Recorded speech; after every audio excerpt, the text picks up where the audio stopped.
50.46 લાખના bogus billing કેસમાં ટોળકીના સાગરીતની ધરપકડ। હાર્દિક રમેશભાઈ ગુડિયાને ઝડપી પાડ્યો। આરોપી હાર્દિક ગુડિયા એક્સિસ બેંકમાં સેલ્સ એક્ઝિક્યુટિવ બોગસ બિલિંગ કેસમાં સામેલ ટોળકીના સાગરીતો। હાર્દિક ગુડિયાએ પરેલ ટેક્સ લીલા ટ્રેડિંગ ફર્મના જીએસટી નંબરોની ખાતરી કરી ન હતી, જે પેઢીના ખાતાઓ ત્રાહિત વ્યક્તિઓને વીમો કરાવી આપવાનું કહી તેઓના ડોક્યુમેન્ટ મેળવ્યા બાદ તેના આધારે બોગસ પેઢી ઊભી કર્યો હતો, જે પેઢીના નામે બેંક ખાતાઓ ખોલાવી ત્રાહિત વ્યક્તિના નામના મોબાઈલ નંબરો લખી બેંક ખાતાની passbook, chequebook, ATM card bogus billing આચરતી ટોળકીને આપ્યો હતો, જ્યાં જીએસટી સર્ટિનો દુરુપયોગ, બોગસ બેંક એકાઉન્ટના આધારે બોગસ બિલિંગ, સરકારમાંથી ખોટી રીતે ટેક્સ ક્રેડિટ મેળવી સરકારી તિજોરીને આર્થિક નુકસાન।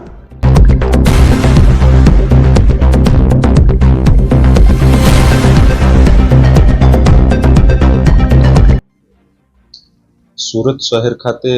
ઇકોનોમિક જે સેલ છે તેની અંદર એક જીએસટી ટેક્સ ક્રેડિટની ચોરી અંગેની ફરિયાદ દાખલ થયેલી,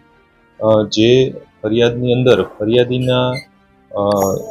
જે જીએસટી એકાઉન્ટની અંદર ટેક્સ ક્રેડિટ જમા થયેલી હતી લગભગ 50 લાખ આસપાસ, તેની ચોરી કરી અને નુકસાન કરેલું એ બાબતની ફરિયાદ મળેલી, જે તપાસ અમો કરતા હોય જેમાં મહેરબાન પોલીસ કમિશનર શ્રી અનુપમ ગેહલોત સાહેબ દ્વારા સતત માર્ગદર્શન હેઠળ સદર ગુનો ડિટેક્ટ કરેલ છે અને ભાવનગરની અંદર રહેતો એક ઈસમ એમને એરેસ્ટ કરવામાં આવેલ છે, જે એક્સિસ બેંકના sales executive business development executive Hardik Ramesh Gudiya એમનું નામ છે। તેમનો રોલ આની અંદર જોઈએ તો પરેલ ટેક્સ અને લીલા ટ્રેડિંગ આ બે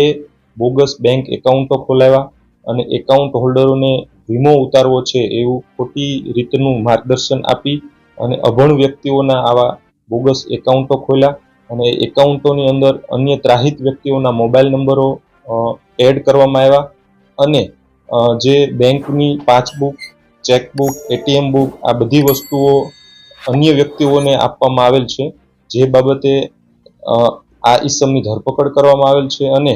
એમના રિમાન્ડ મેળવવાની તજવીજ કરવામાં આવેલ છે। આગળની તપાસ અત્રે શરૂ છે।